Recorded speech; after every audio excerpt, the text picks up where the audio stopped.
حضرت صلی اللہ علیہ وآلہ وسلم پر وحی کا ابتدائی دور اچھے سچے پاکیزہ خوابوں سے شروع ہوا۔ آپ خواب میں جو کچھ دیکھتے وہ صبح کی روشنی کی طرح صحیح اور سچا ثابت ہوتا۔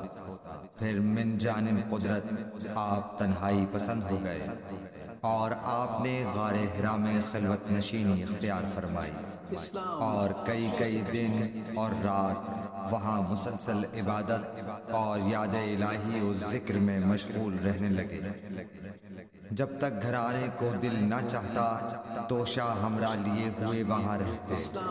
توشہ ختم ہونے پر ہی اہلیہ محترمہ حضرت خدیجہ رضی اللہ تعالی عنہا کے پاس تشریف لاتے اور کچھ توشہ ہمراہ لے کر پھر وہاں جا کر خلوت گزین ہو جاتے۔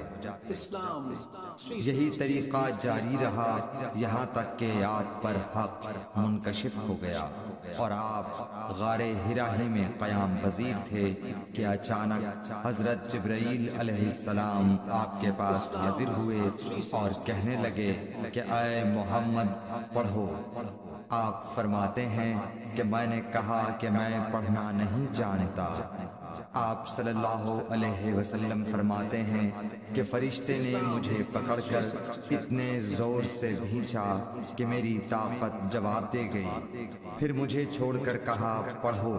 میں نے پھر وہی جواب دیا کہ میں پڑھا ہوا نہیں ہوں۔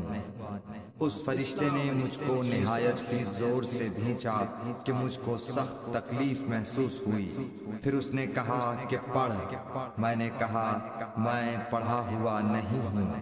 فرشتے نے تیسری بار مجھ کو پکڑا اور تیسری مرتبہ پھر مجھ کو بھینچا، پھر مجھے چھوڑ دیا اور کہنے لگا کہ پڑھو اپنے رب کے نام کی مدد سے جس نے پیدا کیا اور انسان کو خون کی پھٹکی سے بنایا۔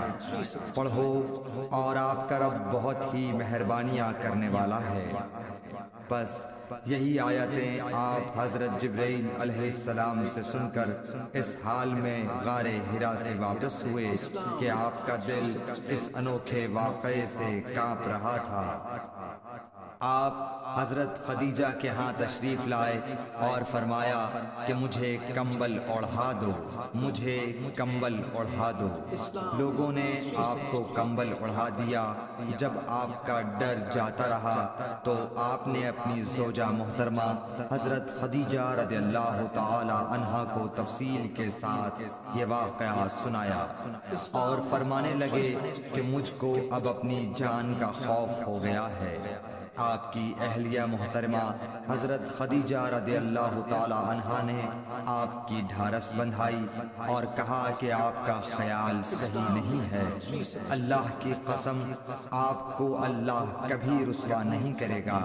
آپ تو اخلاق فاضلہ کے مالک ہیں، آپ تو کنبہ پرور ہیں، بے کسوں کا بوجھ اپنے سر پر رکھتے ہیں، مفلسوں کے لیے آپ کماتے ہیں، مہمان نوازی میں آپ بے مثال ہیں اور مشکل وقت میں آپ امر حق کا ساتھ دیتے ہیں۔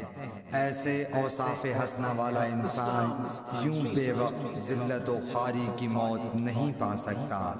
پھر مزید تسلی کے لیے حضرت خدیجہ رضی اللہ تعالی عنہا آپ کو ورقہ بن نوفل کے پاس لے گئیں جو ان کے چچا زاد بھائی تھے اور زمانہ جاہلیت میں نصرانی مذہب اختیار کر چکے تھے اور عبرانی زبان کے کاتب تھے۔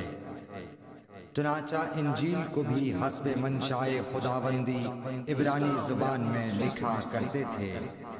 انجیل سریانی زبان میں نازل ہوئی تھی، پھر اس کا ترجمہ عبرانی زبان میں ہوا۔ ورقہ اسی کو لکھتے تھے۔ وہ بہت بوڑھے ہو گئے تھے، یہاں تک کہ ان کی بینائی بھی رخصت ہو چکی تھی۔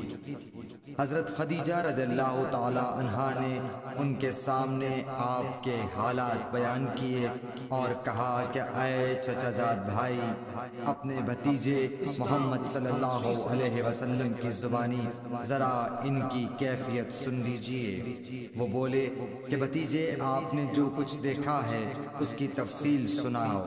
چنانچہ آپ صلی اللہ علیہ وآلہ وسلم نے از اول تا آخر پورا واقعہ سنایا، جسے سن کر ورقہ بے اختیار ہو کر بول اٹھے کہ یہ تو وہی ناموس معزز رازدان فرشتہ ہے جسے اللہ نے حضرت موسیٰ علیہ السلام پر وحی دے کر بھیجا تھا۔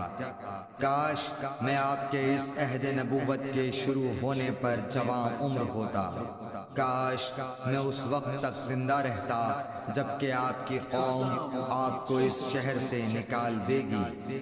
رسول کریم صلی اللہ علیہ وآلہ وسلم نے یہ سن کر تعجب سے پوچھا کہ کیا وہ لوگ مجھ کو نکال دیں گے، حالانکہ میں تو ان میں صادق و امین و مقبول ہوں۔ ورقہ بولا، ہاں یہ سب کچھ سچ ہے، مگر جو شخص بھی آپ کی طرح امر حق لے کر آیا لوگ اس کے دشمن ہی ہو گئے ہیں۔ اگر مجھے آپ کی نبوت کا وہ زمانہ مل جائے تو میں آپ کی پوری مدد کروں گا، مگر ورقہ کچھ دنوں کے بعد انتقال کر گئے، پھر کچھ عرصے تک وحی کی آمد موقوف رہی۔ صحیح بخاری حدیث نمبر 3۔